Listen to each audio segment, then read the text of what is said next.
It's that time of year where everything is sort of drying and you can collect the seeds. So I've been collecting seeds. I told you in my previous video I was ill recently, which is why I stopped posting for a couple of weeks. But even so, I was able to get out in the garden and pick the seeds and the seed pods and just collect and harvest the seeds. And it's a really nice job to just do when you've got a spare hour in the day. Get yourself a coffee, get yourself a little spot in the garden and sit down and collect the seeds so that you're not going to have to spend so much on seeds next year. And the first thing I do when I'm collecting seeds is I prioritise seeds that I know grow really well in the garden and that I'm definitely going to grow again next year. And for those that I start with sweet peas. The very first seeds that I collected and then re-sowed and they came up again the next year were sweet peas. So I've been collecting my sweet pea seeds now for probably 4 or 5 years, and every year they come up the same. And then if I want, I can splash out on a speciality variety, but in general I just stick to the ones that I know do well.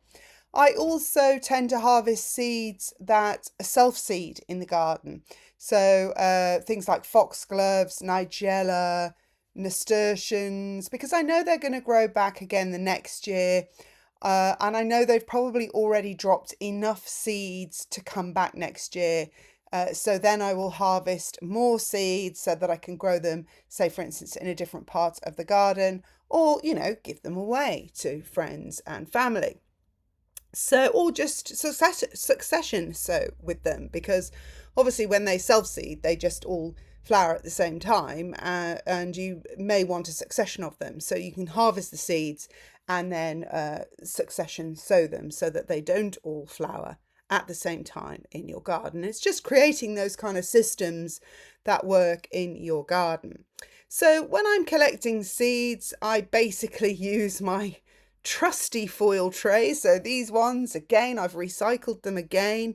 I've used them for sowing, and I've tipped out the plants now, and I'm reusing them now for collecting the seeds. And as you can see, I've got all these seeds here. There's some Gadisha. I haven't even anywhere near finished collecting Gadisha seeds. I've got nigella. I've got tons more nigella than that, but that's all I need to collect really for me. And then I've been collecting my sweet peas. And so what I do is I just put a kitchen roll in the bottom of the tray, and that helps sort of anchor the seed so that they're not just all rolling around inside the foil tray. And I'm doing this one-handed here, but then I just snip off, because I'm filming at the same time, sorry. And then I just snip off the seed heads into the tray. And I do this with any seed that I'm collecting. I pull the sort of seed head over the tray and then I snip it in, so that, especially some seeds that are very dry and very small, they will just scatter. The moment you touch the stem, they'll scatter. So if you sort of pull the stem over the tray and then snip it into the tray, you harvest everything. You harvest the seeds that are bouncing out, and you harvest the seeds that are already in still in the pod, and that way you just maximize the seed collection. So with the sweet peas, sometimes they ping open when they hit that tray. They actually ping open. I've had that happen a few times, and those the peas, they kind of just really do ping everywhere. That's just the beauty of nature. It's just so well engineered, if you like. It just does the job itself. So you have to try and catch that. And so there you do. So I fill up the whole tray. Then I take the tray back to wherever I'm having my coffee. And then what I will do then, when I've filled that up, I can get rid of all the old stems. So I can put all the old stems into the recycling bin or the compost, whatever. So I get rid of all this. I don't want all this in the way. And then that just leaves in, I have put it in that little fire pit, and then I put it in to this bag here, and it goes off to the tip, because my compost heap is actually really full, which is nice because I really emptied it when I was doing the new layout in the garden. Once I've got rid of all the tangly bits, all the stems and everything, and I've just got the pods left, then I will start sort of cracking them open. And I do that with all of all whatever I'm doing, whether it be Nigella, Gadisha, whatever. I tidy up the pods, trim off all the stems like that, and then I know all that I've got then in my tray are my pods and my seeds.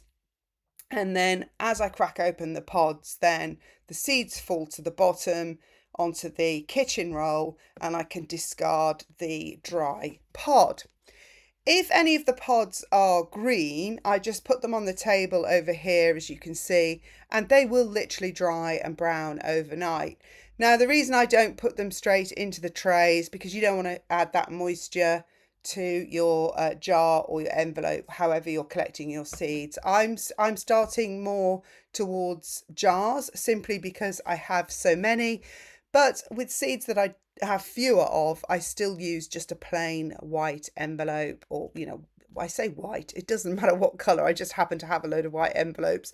You can use whatever. Paper is good because it's absorbent, and so it doesn't you don't tend to get the rot that you would get, say, with plastic. On that note, I have found when I was collecting my Nigella that the seeds were clumping inside the jar because they must have been damp or still maybe not quite ripe when I put them in.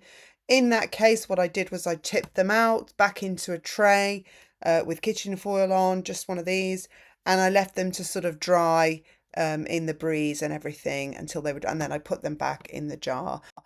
Another thing I do, because I'm an organic garden, I have absolutely tons of little critters in the seed heads and the seed pods, and I find that they find their way into the jar or onto the paper. And what happens if when I have a lot of those, I will take the paper out and leave it on the table so the critters can scatter, and I'll go and do something else for a while. Or I tip the jar on its side. That not only helps the seeds to dry because there's a nice airflow, but it also means that the critters have a good couple of hours to escape the jar before I seal it and put them into storage. I'm a soft touch. Even the tiniest little critter, I try and help escape before I seal it all up. I mean, why not? I mean, we don't have to be cruel unnecessarily. It doesn't cost me any extra time, really, just to let the little creatures dash off back to wherever they need to go. I basically then take the jar that I'm going to pour them in, and I put that, just remove any more of the chaff. I mean, I'm not too fussed about getting rid of all the chaff because I just chuck these on the garden anyway. Having said that, I am going to start selling seeds, hopefully probably October, November time, but it may be after Christmas. And obviously anything that I sell will be just pure. There will be no chaff in there, but these are for my own use, so I don't really care. And then you fold the seeds up like a burrito, and you just pour them straight into the jar like so. And usually what happens is more of the chaff sticks to the kitchen roll as well, so you can just shake out the kitchen roll and it's good to go again. Sometimes they fall straight into the foil tray, so again you can just tip those out into the jar. And I just find that's the easiest way. And I sit here and have a coffee. You can put a podcast on, watch your favorite drama or whatever, and it's just, just kills a bit of time. When I was poorly with COVID, I didn't really have a great deal of energy, so it was just nice to be able to sit down in the garden and do something sort of really, mind numbing, like collecting seeds. It's a very therapeutic, it's just very nice and calming and stress free. And then I just label, obviously, the jars, and I'm on my third jar of sweet peas now. So it's a pretty effective way. And as I say, just do an hour a day. So if I was to sit here, if somebody said to me, you've got to clear all these seeds and collect all these seeds before, by the end of the week, that would be really stressful. But because I just do an hour, and also they dry and mature at different times as well. So just recently, the Gadisha have become dry, and the Shasta daisies are now drying. The cosmos are just drying, but they're still flowering. So they've got a wide range between sort of green seeds and dry seeds. Really and truly, they need more drying. I've been collecting, what else I've been collecting? The Canterbury bells, foxgloves, snapdragons. Snapdragons still have a way to go drying wise. I've had some ready, but not all of them yet. The Sweet William again, Sweet Rocket, all these Honesty is definitely ready to be harvested now.